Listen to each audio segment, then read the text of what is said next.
तो रावण और उसके राक्षस जो करना चाहते थे, उत्तर भारत में भी घुस चुके थे, आर्यावर्त में उनकी घुसपैठ थी, पूरा दंडकारण्य खर और दूषण के आतंक से त्रस्त था। बस्तर तक ताड़का पहुंच गई थी, मारीच और सुबाऊ पहुंच गए थे।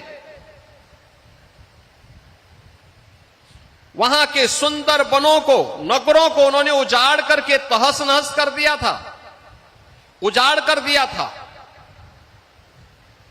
याद करना, जब भी नकारात्मक ताकतें वर्चस्व में आएंगी, ऐसे ही उजाड़ करेंगी, ऐसे ही तहस नहस करेंगी, जो रावण के समय में करते थे। शिक्षण संस्थानों को, शोध के केंद्रों को वैसे ही बंजर करेंगे जैसे खर और दूषण और ताड़का के द्वारा उस कालखंड में किया जाता था। और तब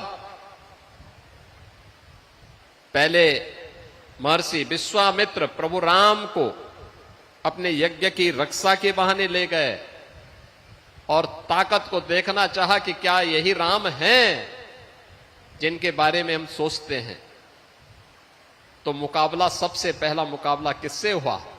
ताड़का से। मारीच और सुबाहु को तो बक्सर में ही स्वाहा कर दिया गया था, लेकिन मारीच वहां से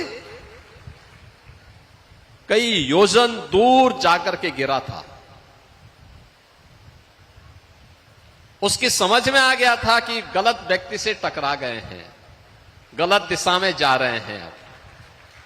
और इसलिए जब रावण उसके पास जाता है, तो आपने देखा होगा, जब रावण ने कहा कि तुम ऐसा करो, तो उसने पहले तो मना कर दिया, रावण को समझाने का प्रयास किया, क्योंकि रिश्ते में रावण का मामा भी लगता था। यही होता है, ये चाचा और मामा जब किसी व्यवस्था में पड़ते हैं ना, तो हमेशा उसको कुसंग की तरफ ही लेके जाते हैं, उस सन्मार्ग की तरफ नहीं ले जाते हैं। आपने देखा होगा, शकुनी दुर्योधन के पाले पड़ा तो महाभारत करवा दिया। ऐसे ही ये मारीच रावण के संग आया। रावण ने उनसे कहा कि मेरे साथ पहले तो उसने समझाने का प्रयास किया, लेकिन अंत में उसको मालूम था, रावण ने कहा मार दूंगा अगर नहीं मानोगे तो उसने कहा कि चलो तुम्हें तो मरना ही मरना है, लेकिन मैं तेरे हाथ से क्यों मरूं, कम से कम प्रभु के हाथ से मरूंगा तो उद्धार हो जाएगा।